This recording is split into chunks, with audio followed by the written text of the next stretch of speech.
This guy hasn't left my head for about 4 months, and I still want to talk about him. Who else can be as great a character as Arthur? Joel? Gordon Freeman? Maybe Geralt? It seems close and catchy, but not quite the same. I'm sure many of you feel the same way, but what stopped me from telling you about Arthur Morgan? And why this Giga Chad, a man who looks like Brad Pitt, is the best character in the gaming industry ever? Probably after completing Red Dead Redemption 2, everyone could ask themselves this question. Of course, a lot depends on your choices in the game itself, but still the backbone of the plot remains the same, and here it's worth thinking about what path this character has taken and what background he hides behind. And to do this, you need to look behind his cowboy shirt, look into his soul.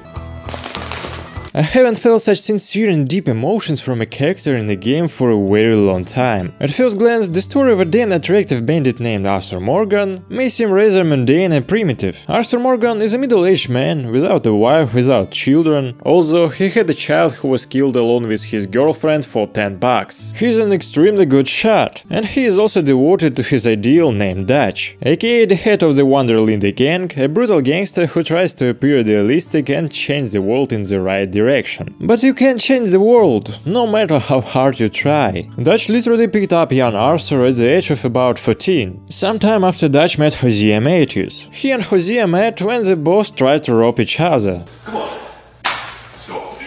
After that, they became best friends and eventually formed their own gang. By the way, Hosea originally dreamed of becoming a comedian, but something went wrong. Seeing Dutch as an adoptive father, Arthur became imbued with Dutch visions of a life free of civilization and the rule of law. Arthur's mother died when he was very young. His father was a thief and petty criminal. He was hanged right before Arthur's eyes, which Arthur, in his own words, was happy about. But at the same time, he kept his father's head as a souvenir, which he wore all the time in the game. As we can see, Arthur's life was far from being all sugar, as in fact for most people of that time. The only person he listened to and appreciated was Dutch. Therefore, throughout the game, despite all of Dutch's crazy actions, Arthur still remained true to his ideal. He just didn't know anyone better than him.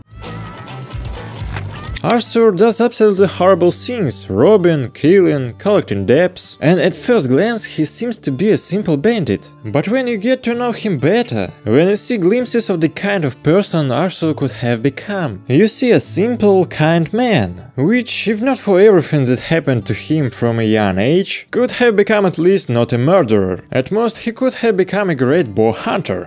Damn, I thought I got him!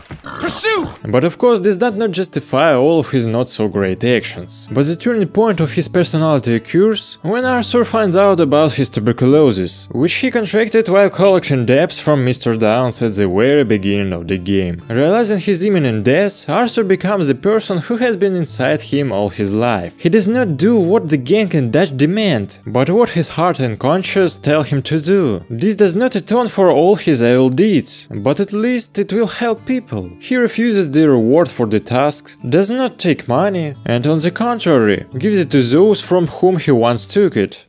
That's all I gotta say. Thank you, Mr. Morgan. I said don't thank me. Arthur realizes that he cannot atone for his guilt in this way, but he does it, simply because it's probably the right thing to do, and of course, for his own personal well-being, so that he does not consider himself a freak, at least at some point. This is primarily an atonement to himself. He no longer sees Dutch as an all-seeing leader who will lead them to a great life. He sees him as a cunning egoist, who will sacrifice everything for his own benefit. And there is no longer any ideal world to speak of. The relationship between Dutch and Arthur becomes colder and colder, and Hosea, who was the wisest of the three and could have slowed down Dutch's ardor, is no longer alive, and now Dutch listens to Micah, and seeing Arthur's weakness no longer takes his opinion into account. And after Dutch leaves Arthur to die, he finally realizes the insanity of Dutch's actions and ideas. Yeah, Arthur is not the smartest person, but you feel sympathy for him because of his inner humanity. humanity, which is hidden behind the constant killing and robbery. He's extremely attractive, witty, and sometimes says quite clever things. The developers have shown us the whole palette of emotions of this character, showing what he can be like in different situations and circumstances. That's why, regardless of his high or low honor, you feel sympathy for him. Arthur is an unhappy man. All his life he has only known how to rob and kill. Also, he has a rather delicate nature. Arthur's character is so detailed in the smallest things, and I was very surprised at how alive he was during the walkthrough. To be honest, this character resembles many characters from movies or TV series. In the end, we can say that Arthur cannot be called a good person. He committed too many terrible acts, even if not always of his own free will. Before his death, he tried to make amends to others, so that he could feel a little better about himself. And here it is up to you to choose how he will meet his last breath. I choose a beautiful sunrise over the valley.